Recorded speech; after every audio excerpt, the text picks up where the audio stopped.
Princess.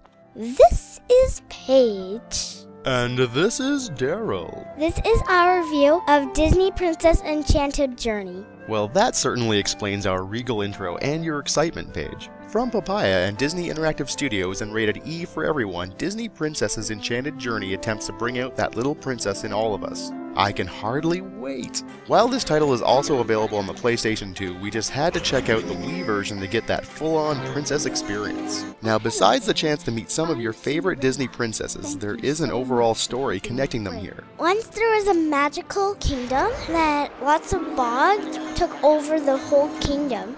So, a little girl got a magic wand from a pixie. Now, the girl has to free the butterflies from being the bogs. You'll fight to restore the kingdoms, and right at the end of the game, you'll find out who's behind the sinister plot. It's not like it's a big mystery either. The game simply blindsides you with an unknown character in a boss battle at the end.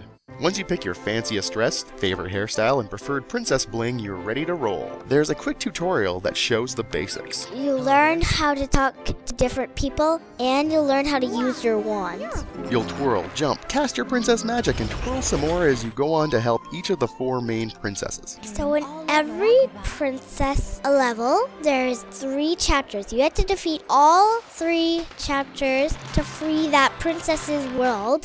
So Jasmine and Ariel are really easy, but Snow White, Cinderella, and Belle are really hard. In the Belle level, there's no chapters, and you can only play tag. So you have to run from the bogs, and when they get you with their green magic, that means you're in, and you have to get them with your magic. At first, I did not like playing at the Belle level, and then at the second time, I really liked to play. No one can go in until they unlock every chapter and every level. A few minigames are scattered throughout the levels and break up the gameplay. They gradually increase in difficulty and don't change much during the adventure. In a Jasmine minigame, I really like when it played red light, green light, because when the light was green, you had to tiptoe all the way to the pots, and then when it was red, you had to stop. I'm a bit disappointed that the only way to access the minigames is in the main story levels themselves, with no shortcut even after you encounter them. I like the adventure part more than the mini games because the adventure part is cool when you get to be a girl with a wand and you walk around and fight bogs and open treasure chests and stuff. As for the Wii Controls, well, did they make me feel like a magical princess? No, but I'm not sure if any game could. You'll use both your Wii Remote and the nunchuck to dispatch baddies and interact with the environment. Magically! Princess Paige is kind enough to demonstrate as she first helps these sailors by moving the controls thusly. Like side to side. Then if you want to do a different kind of magic, you do up and down.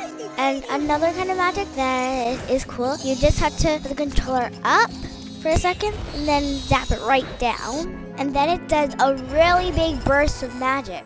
When I was swinging the Wii remote in the game, I thought that I really had a real magic wand swinging magic. As a gamer dad, I do like the fact that this title teaches some real game basics like collecting, treasure hunting, minigames, and a boss battle. But it's also repetitive with a ton of backtracking.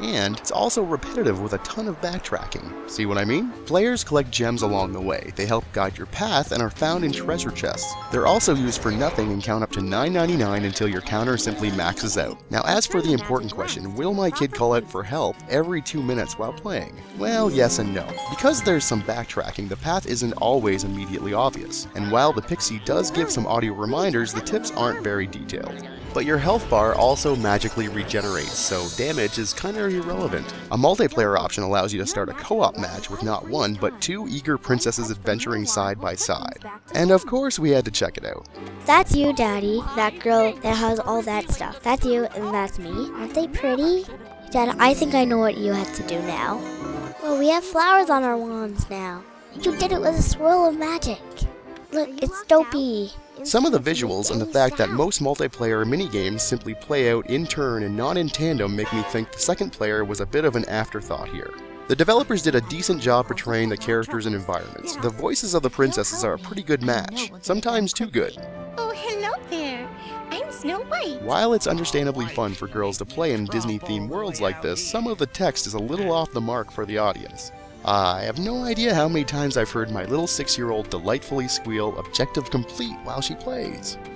Well, you'll come and visit us again, won't you? I give Disney Princess Enchanted Journey 9 out of 10. I really like this game because Disney princesses are my favorite things, and I also really like the movies.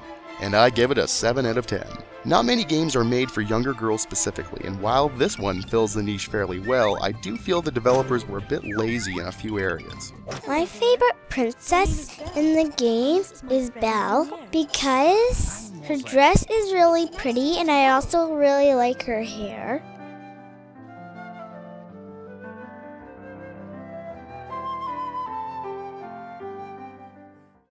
Joystick Unicorn.